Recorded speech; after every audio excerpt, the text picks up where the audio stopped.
Good evening and welcome to the Story of Liberty News. Today we're going to cover a story dealing with an issue that's going before the Supreme Court. The Supreme Court is going to decide, do you have a right to sell your own stuff? This story is basically an example of the nanny state in full effect. I personally seriously doubt the Supreme Court will uphold this, and if they do, it'll be a huge surprise. But the fact they're even looking at it shows the ridiculousness that government has become. Now, what's going on is tucked into the U.S. Supreme Court's busy agenda this fall is a little-known case that could upend your ability to resell everything from your grandmother's antique furniture to your iPhone 4. At issue is a case, John Wells and Son, and it's a first sale doctrine in copyright law. And this law allows you to buy a product and then sell things like electronics, books, artwork, and furniture, CDs, DVDs, jewelry, all these things, without getting permission from the copyright holder of those products. So here's an example. You go to the store, you buy your kid a new high chair. They grow out of the high chair, you have no more babies in the house. You have a garage sale and you sell that high chair for half the price to someone else who has a baby and needs a high chair. Under this law, and it's standard American practice, you would not have to call the maker of that high chair and ask them for resale value and then sell it at that price, give them a commission, and then sell it. You don't have to do that here. You could just sell your item in a garage sale, make your money, and forget about it. Okay? Well, the Supreme Court is about to decide if you can do that. If you can take your t-shirt that your son has grown out of and put it in a garage sale and sell it without contacting Adidas, who made the shirt first.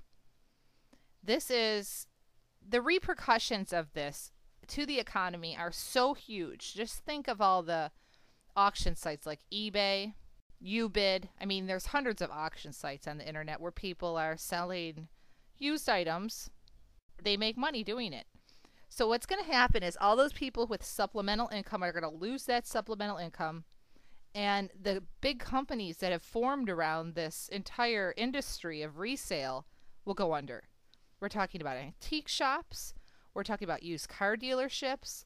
We're talking about online auction sites. I mean, the list goes on, right down to your neighborhood garage sale.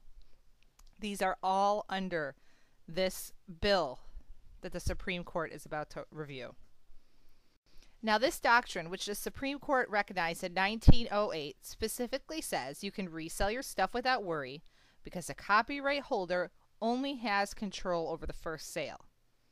If you put this simply, though Apple has a copyright on the iPhone, and let's say an author does have a copyright on his book, you can resell your copies or your iPhone to whomever you please, whenever you want, without giving the original owner, the original maker, retribution.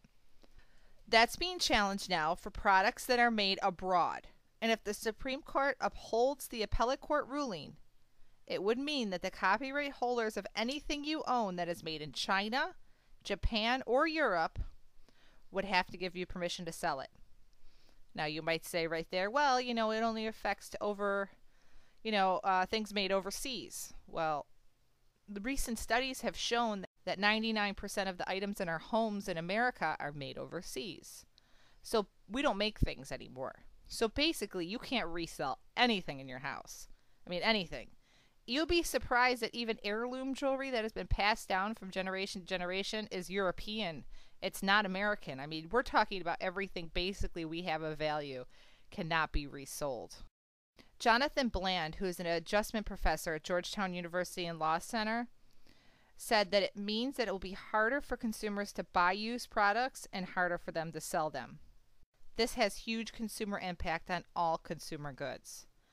Another likely result is that it would hit you financially because a copyright holder would now want a piece of that sale. So if this passes and you do want to resell, let's say, that car you have that's made in Japan, you're going to have to give the maker of that car a commission on your resale. I mean, just think of the paperwork and the red tape and all the things that are going to go involved with this. I mean, it's just, I mean, we already have to pay a tax on big resales. I mean, the fact that we're going to have to do this, it's just outstanding. This cannot be passed. It could be your personal electronic devices or the family jewels, or it could be your great grandparents who immigrated from Spain and brought a beautiful piece of furniture. It could be a book that was written by an American writer but printed and bound overseas, or it could be an Italian piece of artwork you have hanging in your home. It has implications for a variety of wide-ranging U.S. entities, including libraries, musicians, museums, and even resellers, like I said before, like Craigslist, eBay, U.S. libraries, who carry some 200 million books from foreign publishers. Now, where did this all come from? The case that they will be reviewing in the Supreme Court stems from a kid's college experience.